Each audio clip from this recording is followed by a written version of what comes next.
Hello guys, in this lecture we are going to talk about Archimedes principle. हम Archimedes principal के बारे में बात करने वाले हैं. सो कंसिडर करो कि एक कंटेनर है, जहाँ जैसे यहाँ पे दिखाया हुआ कंटेनर है. कंटेनर में एक छोटा सा फ्लूइड भरा हुआ है. ये वाला जो फ्लूइड है, इस वाले फ्लूइड की डेंसिटी कंसिडर करो, चलो रो है, ठीक है ना. सो उसकी डेंसिटी रो है. उसके अंदर मैंने एक ब्लॉक रखा. इस यहाँ पे है वो ब्लॉक, अभी ना कम्प्लीटली अंदर है ना कम्प्लीटली बाहर है, तो यहाँ पे ये ब्लॉक मैं कंसिडर करके चल रहा हूँ. अब ये वाला जो ब्लॉक है, इस वाले ब्लॉक को नीचे से एक फोर्स लग रहा होगा. उस फोर्स को कंसिडर करेंगे, चलो F2 कंसिडर कर लो. ऊपर से एक फोर्स लग रहा होगा F1. अब यहाँ पे ठीक से देखा जाए तो F1 is equal to P1 into A.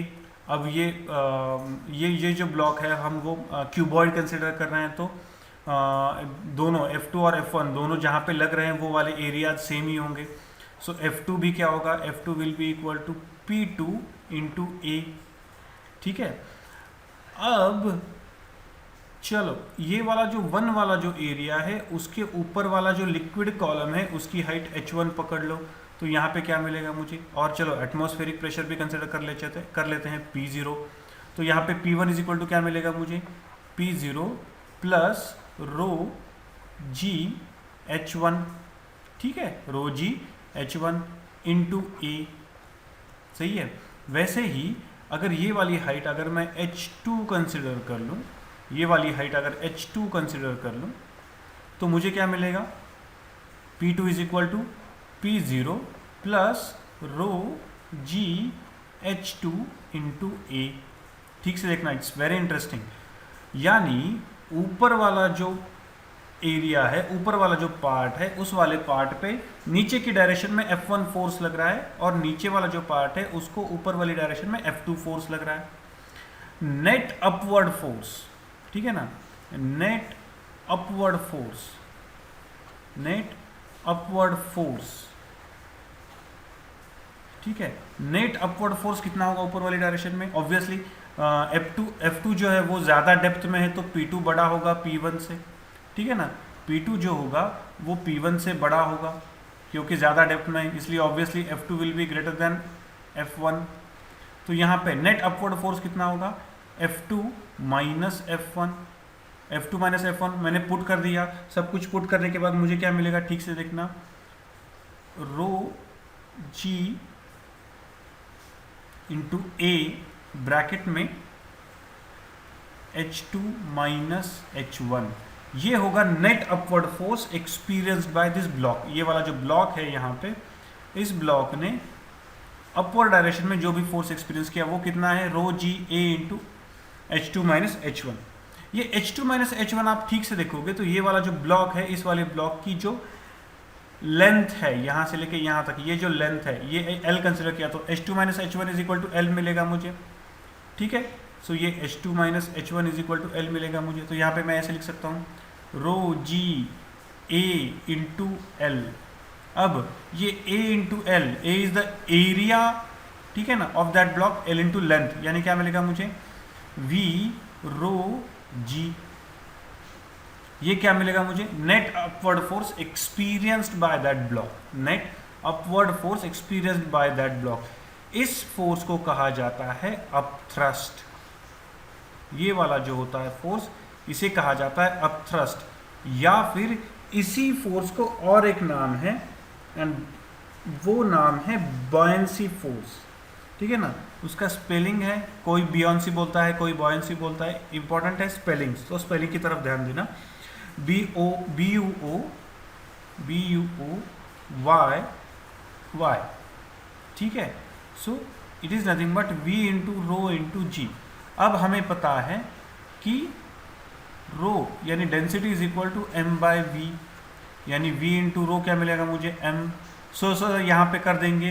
Absolutely wrong idea है, ठीक से समझ लो, बिकॉज ठीक से देख लो, ये V क्या है, वॉल्यूम ऑफ द ब्लॉक है, और ये रो क्या है, रो इज डेंसिटी ऑफ फ्लूइड है. तो ये दोनों एक दूसरे के साथ तैयार कैसे होंगे, याद रखना. ये कंफ्यूजन बहुत बच्चे करते हैं कि v इंटू रो को डायरेक्टली m रख देते हैं यूजिंग दिस फॉर्मूला, लेकिन इस फॉर्मूला के हिसाब से यहाँ पे नहीं आएगा, बिकॉज ये जो v है ये वॉल्यूम ऑफ द ब्लॉक है और ये जो रो है it is basically density of fluid है, याद रखना। So it is equal to nothing but अब thrust is equal to v into rho into g. ये वाला बहुत इंपॉर्टेंट है, ठीक है ना, ये u या फिर बायनेंसी फोर्स कहा जा सकता है इसको, it is very important part. अब इस पर कुछ कंक्लूजन लिखते हैं, will talk about those conclusion. सबसे पहला कंक्लूजन यहाँ पे ये निकलता है कि अब थ्रस्ट जो होता है इज नॉट डिपेंडेंट ऑन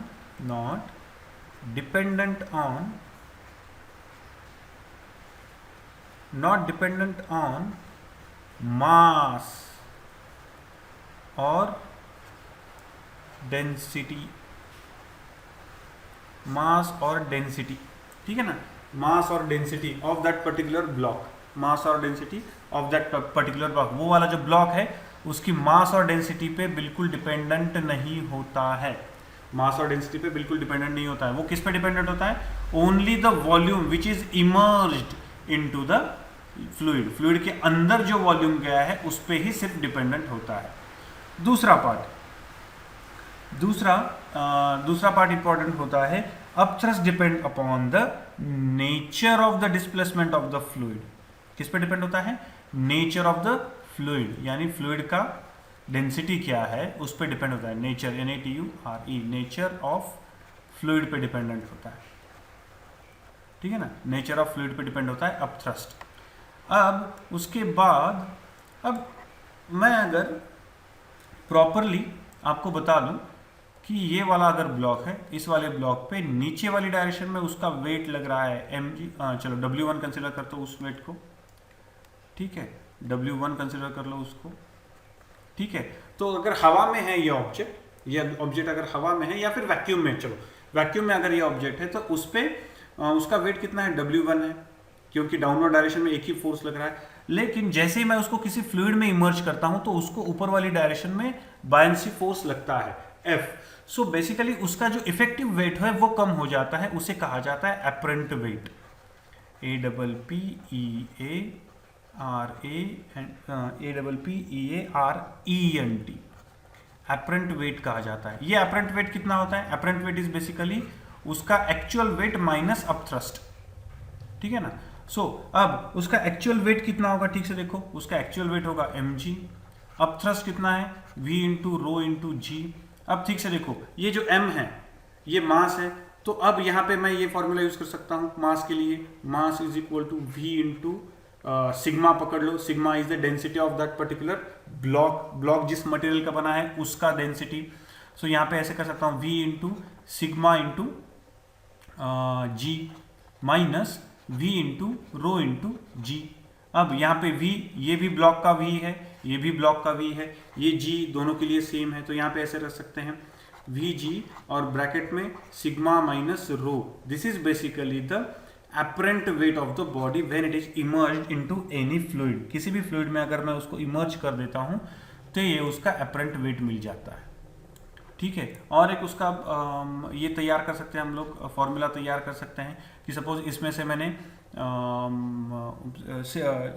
इसमें से मैंने अगर सिग्मा कॉमन निकाल लिया तो क्या मिलेगा मुझे? v इंटू सिग्मा इंटू जी, ब्रैकेट में 1 माइनस रो बाय सिग्मा। तो ये v इंटू रो इंटू जी क्या है? उस पर्टिकुलर ऑब्जेक्ट का वेट है। सो वेट ब्रैकेट में 1 माइनस रो इंटू सिग्मा। ये जो रो है वो डेंसिटी ऑफ फ्लूइड है, याद रखना, ये दो बार बता रहा हूं मैं, और ये जो है वो डेंसिटी ऑफ दैट ब्लॉक है, ठीक है। सो ये क्या मिलेगा मुझे? एपरेंट वेट, ये मुझे मिलेगा एपरेंट वेट, W उसका actual wait in the vacuum, ठीक है, W1 कर दो इसको, या फिर W भी कहा तो भी चलेगा। So apparent weight in the vacuum, ठीक है। उसके बाद और एक पार्ट आ जाता है, उसके बाद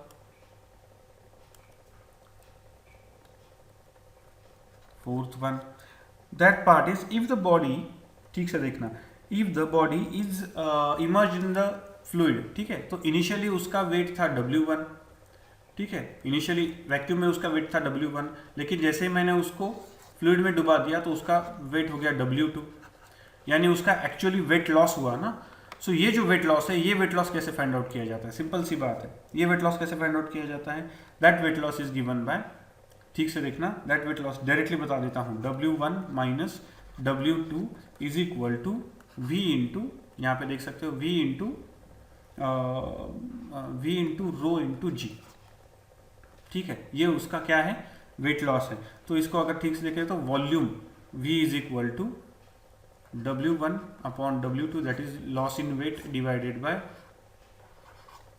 सो this is the volume which is emerge into the fluid. Volume, fluid में कितना वॉल्यूम इमर्ज हुआ है, इतना वॉल्यूम इमर्ज हुआ है, उसका अगर उसका वेट लॉस इतना है डिवाइडेड बाय रो जी, ठीक है। अब उसके आगे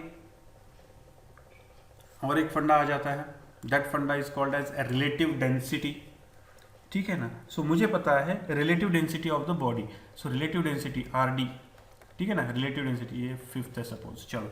relative density of the body is nothing but density of the body, density of body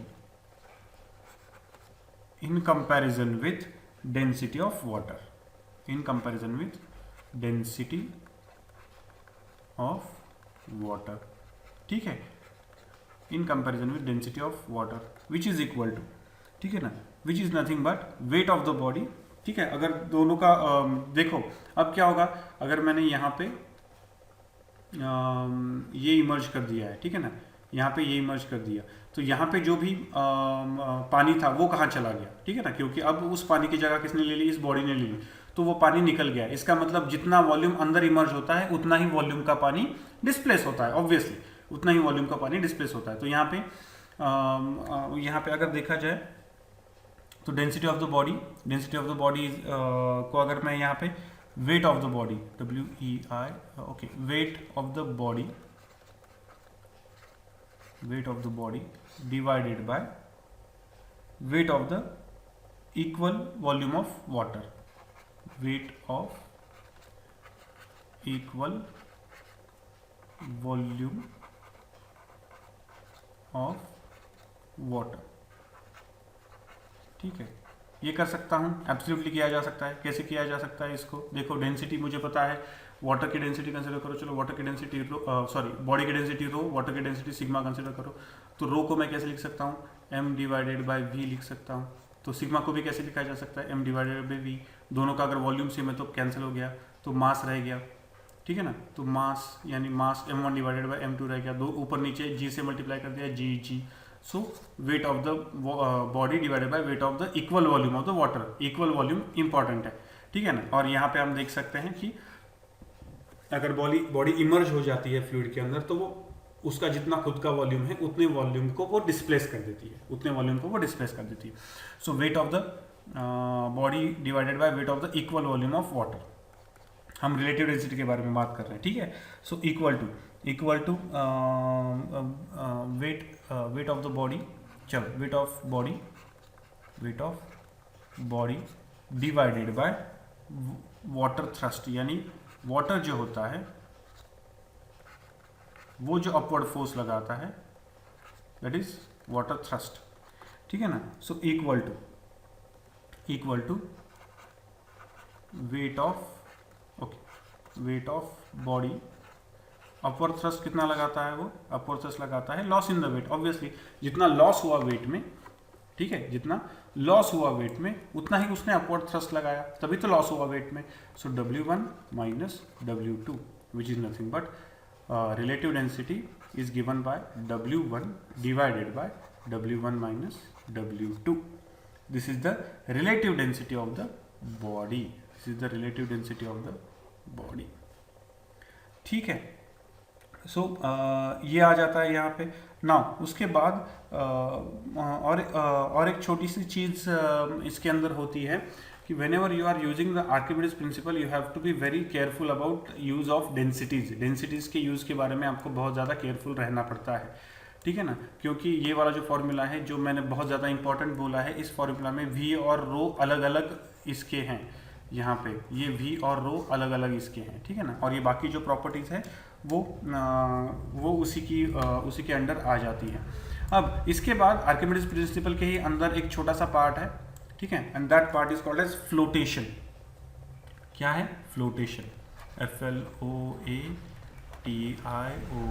flotation वाला पार्ट आ जाता है। फ्लोटेशन यानी कौन सी बॉडी उसमें फ्लोट करती हैं, उसके बारे में हम यहाँ पे डिस्कस करेंगे। सो ठीक से देखना ना, कंसिडर कर हम अभी तक बात कर रहे थे कि हाँ चलो, तो ये वाला कोई भी ऑब्जेक्ट जो होता है उसका डाउनवर्ड डायरेक्शन में उसका वेट होता है mg, which can be written as v into sigma into g, and upward direction में अगर वो फ्लूइड में इमर्ज कर दिया तो अपवर्ड डायरेक्शन में उसको अपथ्रस्ट लगता है, and that upthrust is v into rho into g, ठीक है।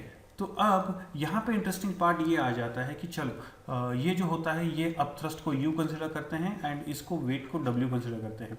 तो यहाँ पे अगर w is less then u, यानी अपथ्रस्ट बड़ा है एंड वेट कम है, तो वो जो ऑब्जेक्ट होता है वो फ्लोट करता है, ठीक है ना, वो ऑब्जेक्ट जो होता है वो फ्लोट करता है। तो सिंपल सी बात है, इसका मतलब v into sigma into g is less than v into rho into g होगा, तो ऑब्जेक्ट फ्लोट करेगा।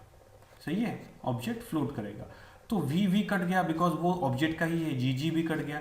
इसका मतलब sigma is less than rho. Sigma means object जो होगा उस ऑब्जेक्ट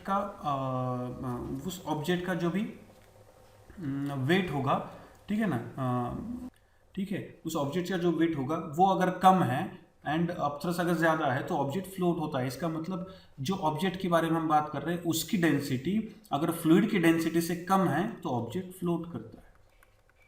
सिमिलर वे, अगर रो इज ग्रेटर देन